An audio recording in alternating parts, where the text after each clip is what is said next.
ఆయన గుమ్మంలోనికి నడిపిస్తున్నాడు. పరిశుద్ధ ఆలయము చేత, మందిరము చేత దేవుడు మేలుతో నేను తృప్తిపరచని కోరుతున్నాడు.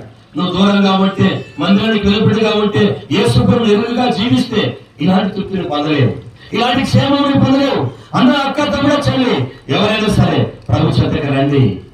ఆయన చెంతకు వచ్చి నువ్వేం చేయాల్సిన అవసరం లేదు. దీర్ఘాయువు చేత నిన్ను తృప్తిపరుస్తున్నాడు.